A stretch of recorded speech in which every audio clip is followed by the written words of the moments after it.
Mira was reviewing photos for a youth mental health campaign when she saw it. A face she'd memorized over 2 years of late-night conversations. The same slight smile, the same angle, the exact photo Ethan had sent her 18 months ago. But the caption read, Marcus Chin, program director, not Ethan. Her hand started shaking. She clicked through to the nonprofit's website. Full bio, linking, Instagram. Marcus Chen was real. A 29-year-old youth counselor who'd spent 3 years building peer support programs in Chicago. Chicago, the same city where Mira lived, while Ethan had claimed to be 1,200 miles away in Denver. Someone had stolen Marcus's face, and for 2 years, Mira had been talking to that someone, believing every word. This is the story of how Mira spent 2 years falling for someone who didn't exist, and how the person behind the deception used her own trauma, her own boundaries, her own healing against her. Ethan was patient, thoughtful. He remembered details.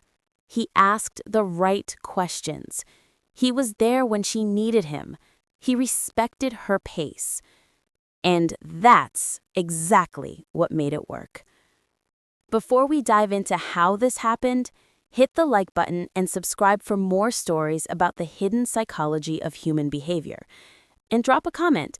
Have you ever trusted someone who turned out to be completely different than you thought they were? Let's talk about it. Let's go back to where it started, 3 years before that discovery. Mira was 24 and working in corporate marketing. She spent her days writing copy for tech companies, creating campaigns that sold products people didn't need. The work paid well, but it hollowed her out. That's also where she met Jordan. He worked in sales, confident, charming, always the center of attention at company happy hours. Mira was flattered when he noticed her. She'd always been quiet, more comfortable behind a screen than in a room full of people. For a year, they dated, and for a year, Mira felt like she was performing. Jordan liked the idea of having a girlfriend who was smart and creative. He'd introduce her at events, show her off to colleagues. But when they were alone, he was distant, checked his phone constantly, made plans and canceled them.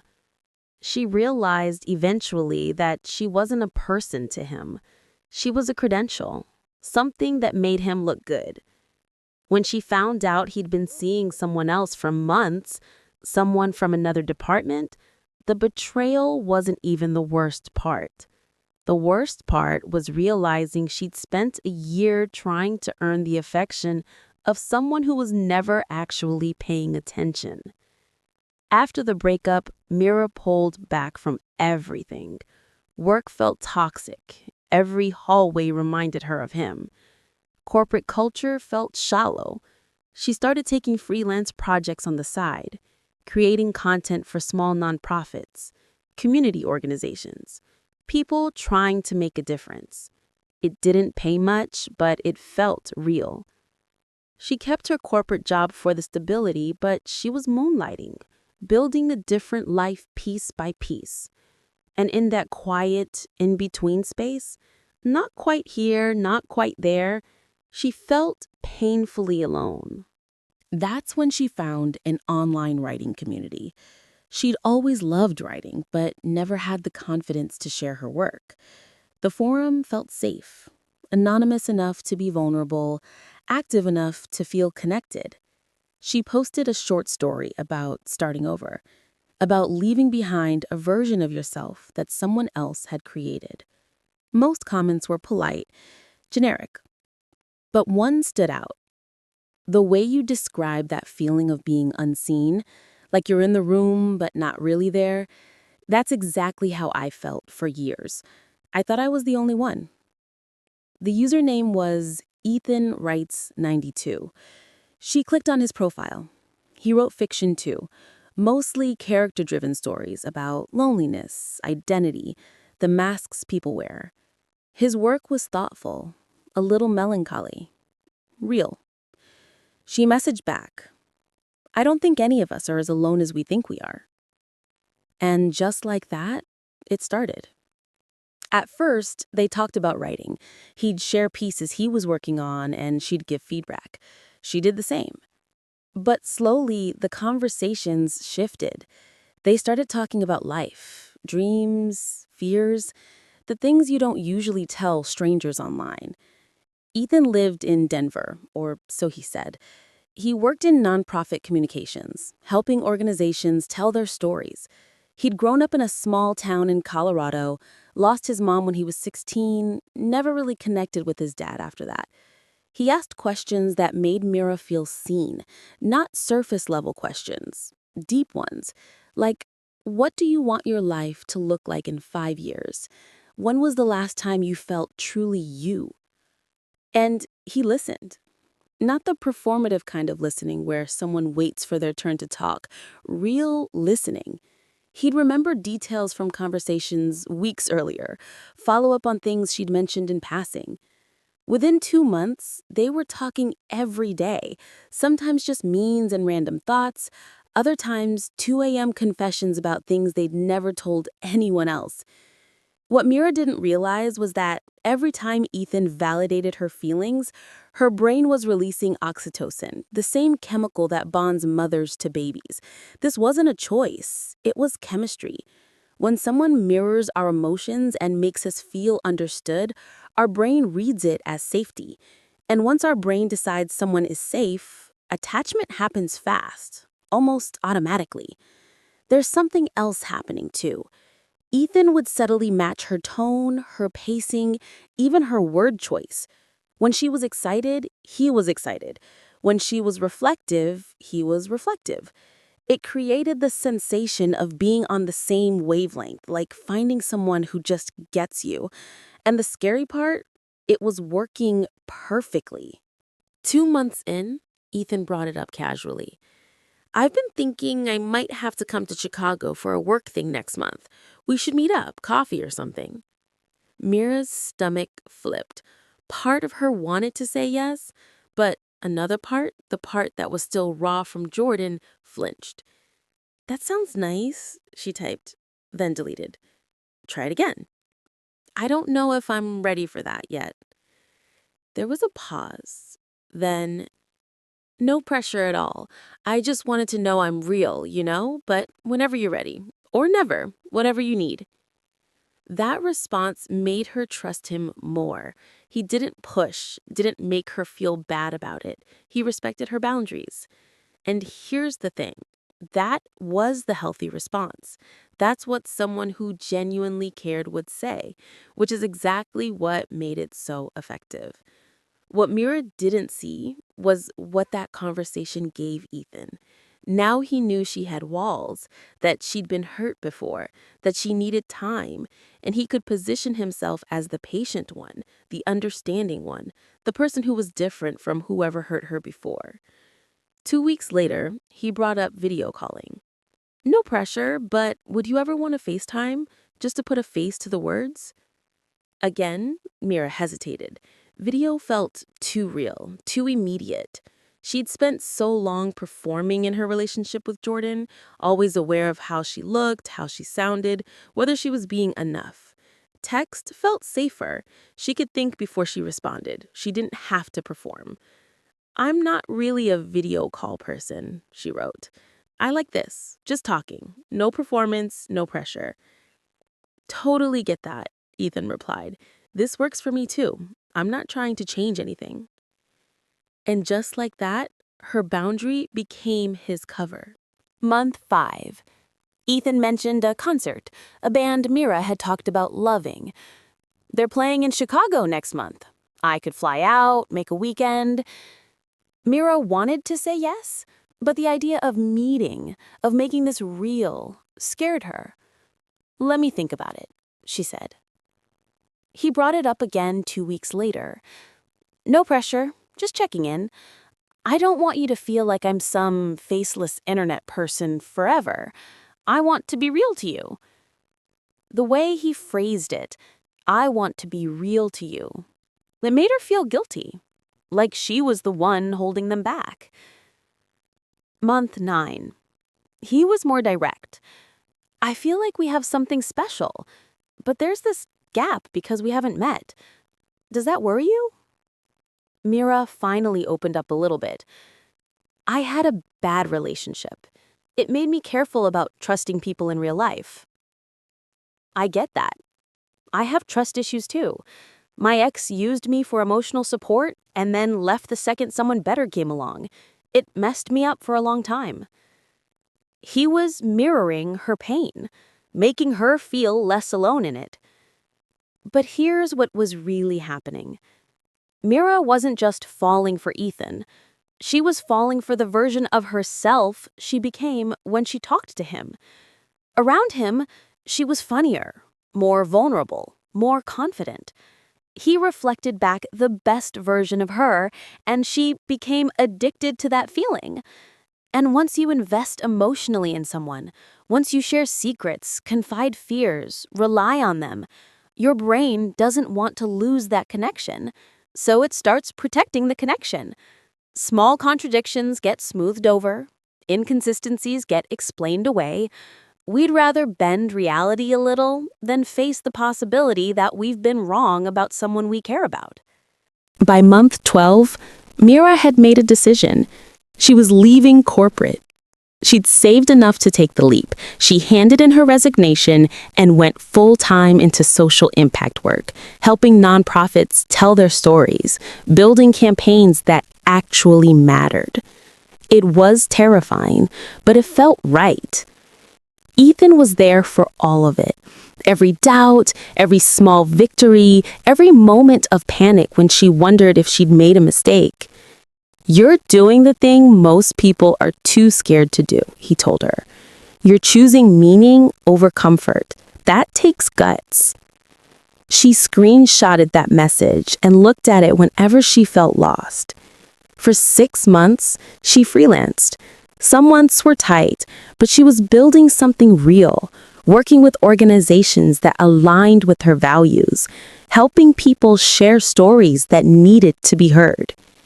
Ethan became her anchor. When work was slow, he reminded her why she'd started. When she doubted herself, he reflected back her strength. She didn't realize it, but she'd built her new life around him. He wasn't just a friend. He was the person who believed in her when she didn't believe in herself. And because he'd been there through her most vulnerable transformation, questioning him felt like questioning her own judgment during the most important decision of her life. Month 17. Something changed. Mira finally felt ready. She'd been stable for months. Her work was going well. She'd rebuilt her confidence, and she wanted to meet him. "Hey," she messaged one night. "I've been thinking, maybe we could actually plan something. I could fly to Denver, or you could come here. Whatever works." Ethan's response came slower than usual. "Yeah, definitely. Let me check my schedule. Work's been insane lately." Days passed. She brought it up again. "No rush, just wanted to see if you thought about it." "For sure. Things should calm down next month. Let's plan for then." But next month came and went, and the conversation never happened. She tried a different approach. "What about video calling? We don't have to meet in person yet. Just, I'd like to see you." "My laptop camera's been acting up, but I'm getting a new one soon. Definitely then." 2 weeks later, "Still dealing with tech issues. I know, it's ridiculous. Soon though." At the same time, his messages started coming less frequently. He was still responsive, but there were gaps. Hours where he used to reply in minutes. Mira felt it. The shift. And it confused her. For over a year, she'd been the one holding back. He'd been patient, understanding, never pushy. He'd offered to meet. He'd suggested video calls. Now that she was ready, he was pulling away. She told herself he was just busy, that work really was stressful, that the tech issues were real. But a quiet voice in the back of her mind whispered, what if he never wanted to meet? What if this was always going to stay online? Looking back, Mira would spend months asking herself, did I make it too easy for him? Did my boundaries give him the perfect cover? But here's what she didn't understand yet, and what took her a long time to accept. A good manipulator doesn't just lie. They create conditions where you stop asking questions. They make you feel like protecting yourself is the problem. They position themselves as the reasonable one, so that when things don't add up, you blame yourself for being suspicious. Ethan had spent over a year building trust by respecting her boundaries, and now those same boundaries were the reason she couldn't verify anything about him. Her brain was working overtime to protect what she had with Ethan, because admitting he might be lying meant admitting she'd been fooled. And that was too painful to consider. Month 18. Mira got a call from Diana. Diana had been Mira's supervisor back in corporate, the only person in that world who felt real. She was in her mid-50s, sharp, no nonsense, but deeply kind. When Mira left, Diana had told her, "You're doing the right thing. Don't let anyone make you doubt that." They'd stayed in touch. Coffee every few months, the occasional text to check in. "I need your help," she said. "I'm working with the coalition on a youth mental health campaign. Real stories, real impact. We're highlighting peer counseling programs, mentorship initiatives, organizations that are actually making a difference. I thought of you immediately." Mira said yes without hesitation. This was exactly the kind of work she wanted to do. Diana sent over materials from partner organizations, photos, bios, program descriptions. Mira's job was to create cohesive storytelling across digital platforms, website content, social media, promotional videos. She spent a week reviewing everything. Then, on a Tuesday afternoon, she opened a folder of photos from a Chicago-based nonprofit, a peer counseling program for teens dealing with anxiety and depression. There were group shots, candid moments, organizers and volunteers. And then she saw him. The photo stopped her cold. She knew that face, the slight smile, the angle, the exact image Ethan had sent her 18 months ago, when she'd finally asked to see what he looked like. But the caption underneath read, "Marcus Chen, Program Director." Marcus has been with our organization for 3 years, leading teen outreach and peer support initiatives. Not Ethan. Marcus. Mira stared at the screen, her mind racing. Maybe they just looked similar. Maybe it was a coincidence. But no, it was the exact photo. Same background, same clothing, same everything. She clicked through to the nonprofit's website. There was Marcus again. Full bio, clear photos from events, testimonials from colleagues, a LinkedIn profile with years of documented work history, an Instagram account tagged constantly by the organization. Marcus Chen was real. He was 29. He'd graduated from University of Illinois. He lived in Chicago. He'd been building youth mental health programs since 2020. Mira sat back, her hands shaking. If this was Marcus, then who the hell was Ethan? She opened her messages with Ethan, scrolled back to the photo he'd sent, compared them side by side. Identical. Ethan had stolen Marcus's photo, and he'd lied about everything. The pieces started clicking into place. Ethan claimed to live in Denver, 1,200 miles away, far enough that meeting required planning, far enough that it always felt like someday, never now.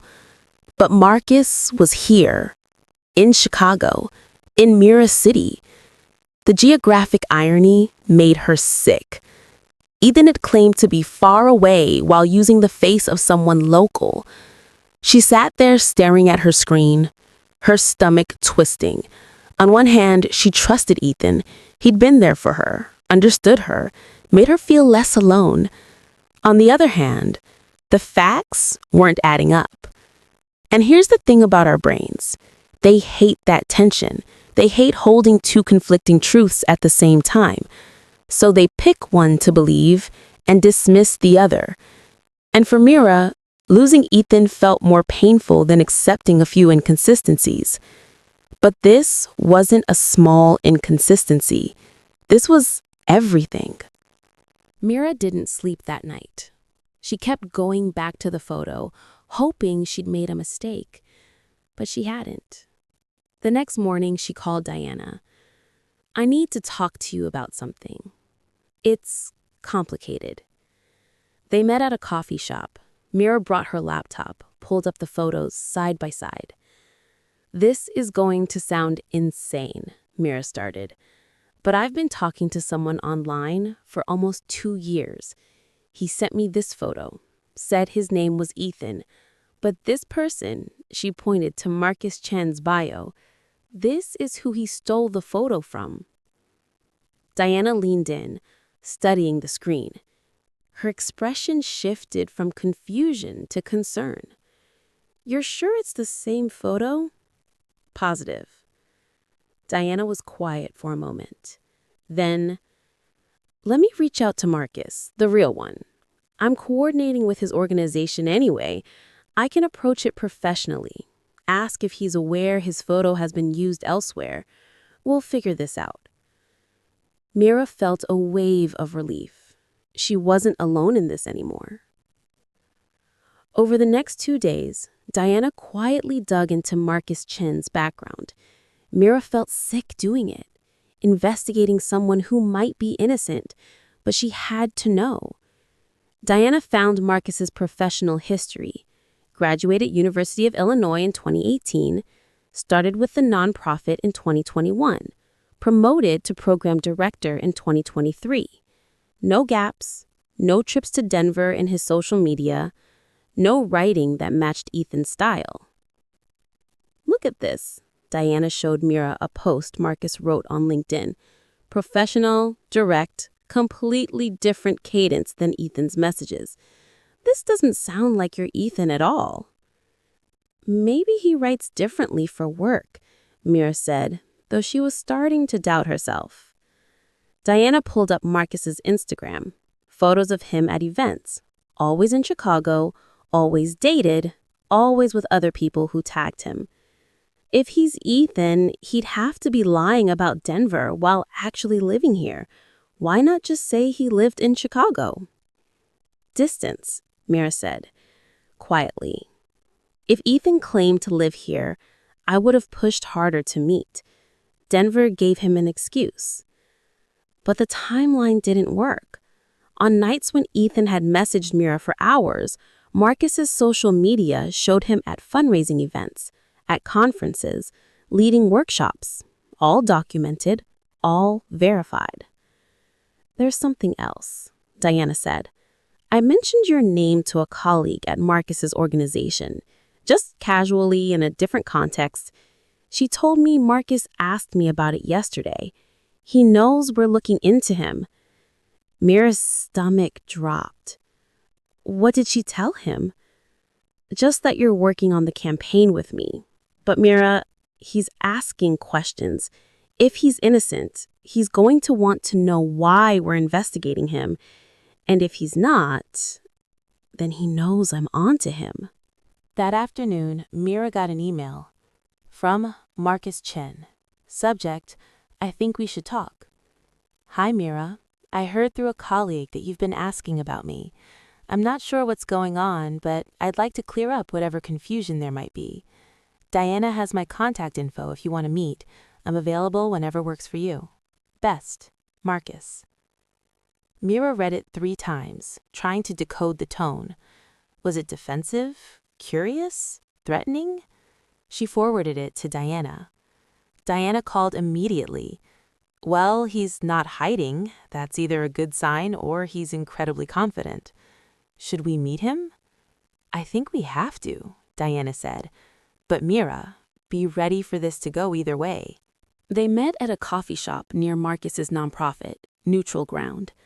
Marcus arrived exactly on time.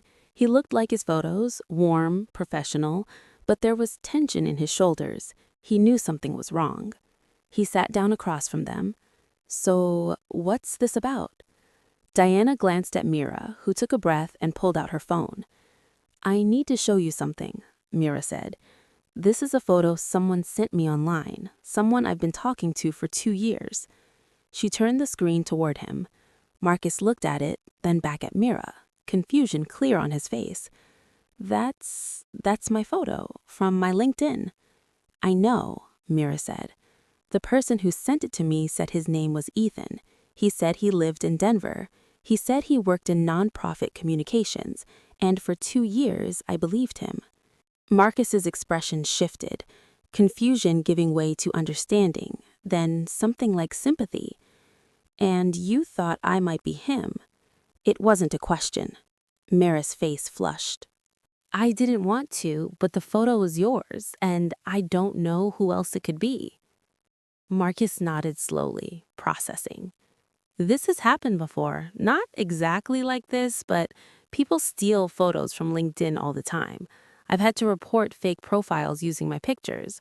Usually it's for scams, but he looked at Mira directly. You're saying this person never asked you for money? Never. Just talked to you for 2 years? Every day. Marcus leaned back, something like recognition crossing his face. That's worse, isn't it? At least with scams, you know what they wanted. The way he said it, the immediate understanding, made Mira's eyes sting. I can prove I'm not him, Marcus said quietly. I can show you where I was on specific dates, my work schedule, my writing samples, whatever you need. But I want you to know, I'm sorry this happened to you, and I'm sorry my face was part of it. Over the next hour, Marcus walked them through his life. Work calendars showing he'd been in Chicago consistently. Social media posts time-stamped during hours when Ethan was messaging Mira. Writing samples that sounded nothing like Ethan's voice. Here, he pulled up his email. On this date, he pointed to a night Mira remembered clearly when Ethan had talked her through a panic attack from 11 p.m. to 2 a.m.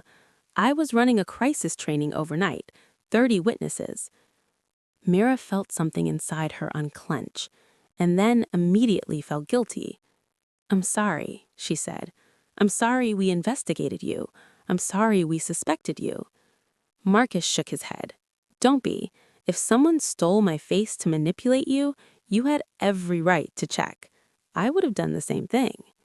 He was quiet for a moment. Then, I've had this happen before, not to this extent, but people scrape photos from LinkedIn all the time. Usually it's for romance scams. But honestly, I think some people just collect connections, like they need to be needed by as many people as possible. Or maybe they're running from something in their real life and this is easier. But for 2 years? Mira said. Her voice was barely above a whisper. That's the terrifying part, Marcus said. If it was just about the con, they'd cash out and disappear. But if it's about the feeling, being someone's anchor, their support system, they can keep that going forever, as long as no one asks them to be real. Diana spoke up. Is there anything we can do? Report this somewhere? Marcus sighed. You can report the fake profile if you still have access, but unless there's financial fraud or threats, law enforcement won't do much. These people, they're ghosts, and they're good at staying that way. That night, Mira messaged Ethan. She didn't plan what to say, she just started typing. I need to ask you something, and I need you to be honest. Who are you? The response came fast. What do you mean? I mean, the photo you sent me, it's not you. I found the real person. His name is Marcus. He lives in Chicago. So who the hell are you? Silence. 1 minute, 5 minutes, 10 minutes. Then finally, Mira, I think you're confused. Maybe you saw someone who looks like me. She could feel her pulse in her throat. It's the exact photo, Ethan. Same angle, same background. I compared them. And you said you live in Denver, but Marcus lives here, in my city. So tell me the truth. Another long pause. Okay, look, I didn't mean for it to go this far. The photo thing, it's complicated. I don't look like that anymore. I gained weight and I was embarrassed, so I used an old photo of a friend. It's not a big deal. Mira's hands were shaking. You used a stranger's photo from LinkedIn, and you lied about where you live. I never lied about Denver. I'm here. I didn't want you to judge me based on how I look now. Everything else is real. The conversations, the connection, that's all real. But it wasn't, because Mira had built an image of him in her mind based on that photo, based on the person he claimed to be, based on the location he claimed to live in. Every piece of it was construction. If everything else is real, then meet me. Fly here. Prove it. I told you work is crazy right now. Your camera's been broken for months. Your tech issues have been months. When were you actually going to meet me? Ever? Or was the plan always to keep me at a distance? You pushed me to meet when you knew I'd say no. You suggested video calls when I wasn't ready. And the second I was ready, you disappeared. That's not coincidence. That's strategy. Mira, you're overthinking this. Don't gaslight me. I found Marcus. I talked to him. Your photo is stolen. So I'll ask you one more time. Who are you? The longest silence yet. Then, I can't do this right now. I need space. And just like that, he was gone. Logged off. Unavailable. Mira sat there staring at the screen, her chest tight. 2 years of her life. 2 years of trust. And when she finally asked for the truth, he ran. She blocked him, deleted their entire message history. 2 years of conversations, gone in seconds.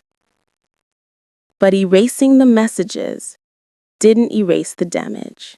For weeks, Mira felt hollow. She'd go through her day, meetings, projects, meals, but it all felt distant, like she was watching her life from outside her body. Friends would ask if she was okay. She'd say yes, but she wasn't, not even close. The worst part wasn't the betrayal, it was the doubt. She started questioning everything. When people were nice to her, she wondered what they wanted. When colleagues complimented her work, she assumed they were being fake. Even Diana, someone she'd known for years, she found herself analyzing her words, looking for inconsistencies. Her brain had gone into overdrive, searching for threats everywhere. Because if she'd missed the signs with Ethan, how could she trust herself to spot danger anywhere else? It's what happens after betrayal. Your nervous system recalibrates. It assumes the world is dangerous because you've learned the hard way that it can be. Mira also struggled with something deeper. For 2 years, a huge part of her identity had been shaped by her relationship with Ethan. The way he saw her, the person she became in their conversations, that had felt like the truest version of herself. But if Ethan wasn't real, Then what did that mean about the version of her that existed with him? Was that real either? It took months for her to start putting the pieces back together. Therapy helped, journaling helped. Diana checked in regularly, never pushing, just present. Slowly, she started trusting herself again. Not perfectly, but enough to function. So what can we learn from Mira's story? It's not just about online deception or catfishing. It's about how human connection works and how easily it can be manipulated. Ethan mirrored Mira's emotions so precisely that her brain interpreted it as deep compatibility. This wasn't love, it was chemistry, literal neural chemicals being released every time he validated her. And it's incredibly powerful. Then there's the investment factor. The more Mira invested emotionally, the harder it became to walk away, even when the red flags appeared. We're wired to protect what we've invested in, even when it's harming us. It's not weakness. It's how the human brain operates. When facts conflicted with what Mira believed about Ethan, her brain instinctively dismissed the facts because the alternative that Ethan was fake was too painful to accept. We all do this. We'd rather twist reality slightly than face the collapse of something we care about. And Ethan's ability to maintain his deception, he kept different versions of himself mentally separate. He wasn't constantly lying in his own mind. He was switching between different realities, each one real within its own context. It's how people justify things that should destroy them. The scariest part, these mechanisms aren't unique to online relationships. They happen in real life too, with romantic partners, friends, coworkers, even family. We trust people because it feels good. And when that trust is broken, we don't just lose them, we lose part of ourselves. But here's what Mira learned. Closure doesn't come from the person who hurt you. It comes from yourself, from rebuilding, from learning to trust your instincts again, even when it's uncomfortable, especially when it's uncomfortable. If this story resonated with you, do me a favor. Like this video, subscribe for more deep dives into human behavior, and drop a comment. Tell me, have you ever trusted someone who turned out to be completely different or spotted red flags you ignored? Your story might be the next one we explore. Thanks for watching. And remember, trust your instincts, even when it's uncomfortable, especially when it's uncomfortable. Everyone thinks I'm the villain in Mira's story, and maybe I am. But here's what she didn't know. I never wanted it to go this far. I couldn't stop.